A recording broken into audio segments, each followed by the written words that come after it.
I have Yeah, a go question ahead. for all of you writers. Otter, you're in there too. Your book's basically fucking done. But I've noticed with a lot of the indie and kind of Iron Age books, not all, but a good, maybe I'd say 30 to 40% of them have elements that feel very game inspired, whether it's like video game or TTRPG, and like not just like things in the story itself, but like elements of the storytelling. Like even R.H. Snow, even in your book, I was noticing, I'm like, now they're gonna go pick through the loot and pick what's good and manage their inventory. There we go. Yeah, there it is. Yeah. Oh, to see, I just got hammered today. I cried so much. It was my first ho-hum review. It was from somebody I love, Gio, and he was like, he's so in love with one of my characters that when she died, he was literally, I think he was hoping I would bring her back, and she doesn't come back. And there's like, the whole thing is sort of based off of going through a dungeon, and so you have inventory and you try to figure out how to carry stuff. And so he's not really into that culture. And so he was like, well, it had a lot of just going from one point A to point B. I'm like, that's the whole adventure. It's like you go. That's Lord of the Rings, Gino. I know. And when you go on an adventure, you do stuff. You go places. If it's fantasy, you're walking most of the time. I know. And so I was like, I was so upset. I wasn't upset with him because I love him. And I told him, I said, I was waiting for this for the first person to go, and he said he loved the first book so much that he had this, was expecting the same book, I think, again. And it's different each time. It's whatever's in the story. And so I was like, but they have to go from point A to point B, and you have to know how they're going to carry it. You can't just like say, and then they picked up their stuff left. I mean, you have to know where it all goes. And my husband was kind of like that. You can't give them that textbook explanation of point by point what they did. That gets boring quick. Yeah, well, that's the thing. And you can't really go point by point. You have to sort of say, okay, they had these things. They love to look at it. And I've had some of my readers love going through all that stuff, saying, here's this particular gun, and they're going to do these things. And then there's others that just want to cut straight to, and then they shot at Chupacabra, blah, And so, but you have to write the story the way you're going to write. And so I remind myself, because I love Tolkien. I'm a huge Tolkien fan. My husband, on the other hand, is like, cannot stand the first half of the entire set of Lord of the Rings. Cannot bear it. He's like, the entire first half. Yes, like that's Fellowship into Two Towers. That's a lot. Yeah. From the first. So the Fellowship in One Tower was boring, and then he liked One Tower and the King coming back. The first half of the Fellowship of the Ring, where that makes more going sense. To the Hobbit town and Bilbo's complaining and everything. I'm tired about reading about these weed smoking midgets. I want to get to the action. That's it. That was him. I love weed. Yeah, not weed smoking. I love them. I love them, and I love that whole slice of life thing. So if it's sort of a picaresque thing, and so I'm like, because I've gotten good reviews on the book before. I mean, other people have read it. It's like just one review, and he's like, well, I guess it's just the first one was such a high standard. And I'm like, I don't know whether to cry or be happy. Yeah, why are these? Well, I'm still thinking about them weed smoking midgets. Me and Trippy got to take a trip to Middle Earth. Yes, why are these hobbits obsessed over getting mushrooms all the time? That's a little weird. Shrooms, man. That was the lost chapter of Fellowship. That was never published. That's right. That's the mellowship of the rings. That's different. It's a very different story. That's a very different story. Yes, that's after they get back and they have to get over their PTSD with help of their friends. Imagine I can kind of see Chong in Lord of the Rings. Point there.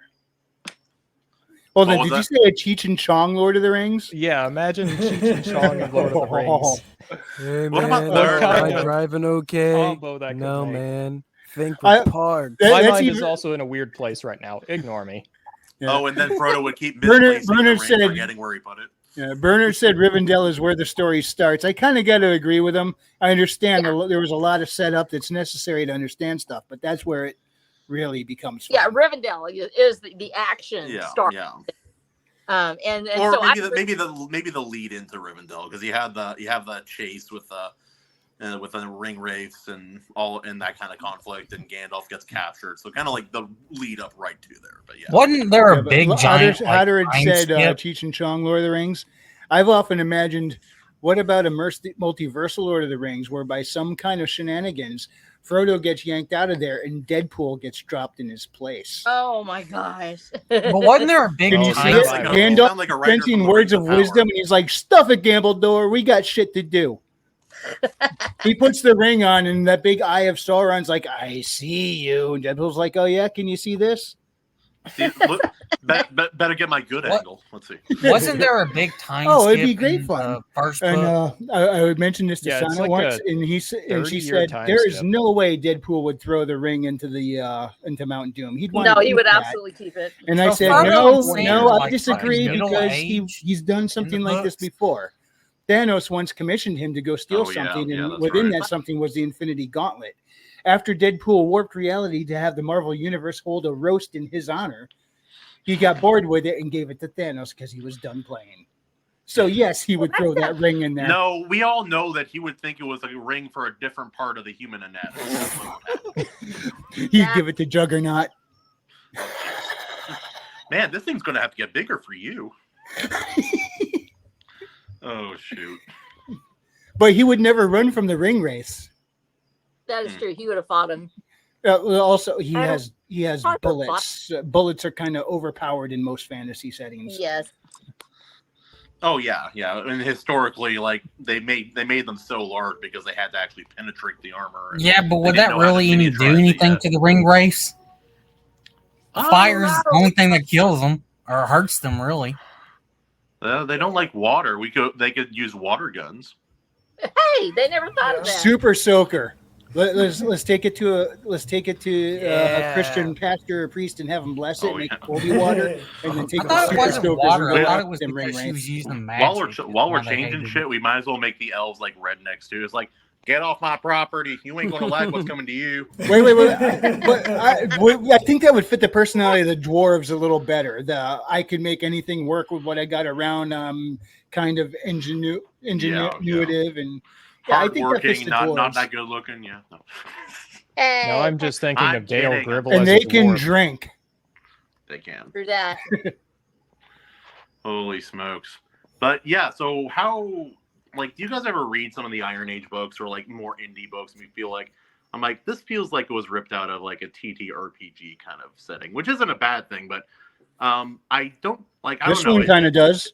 I'm freely going to Oh, admit yeah. that my story is sort of rooted in TTRPGs. Hell, the main inspiration for mine is Fritz Leiber's Fafhrd and Grey Mauser, and that's a Oh, major inspiration on old school D&D.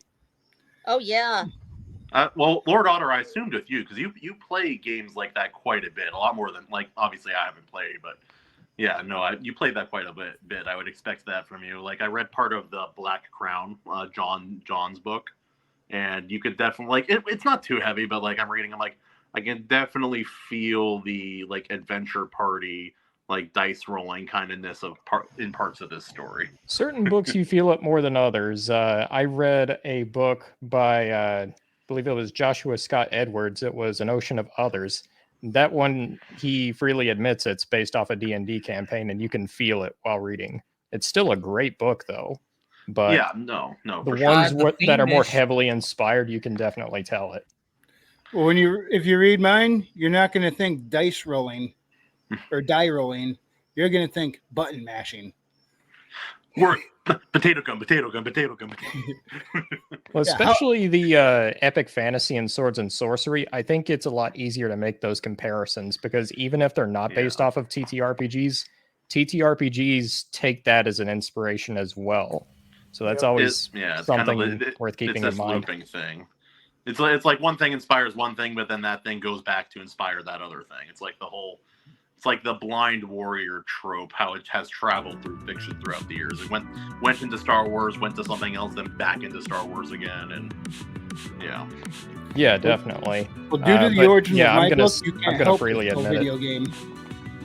Well, yeah, because it was supposed to be a video game. That's what it was supposed to be before it became a book. I guess a lot of people are glad it became a book instead. I still want it to be a video game. Do you know how many times I'm sitting there trying to write out a scene? I'm like, I want to play this.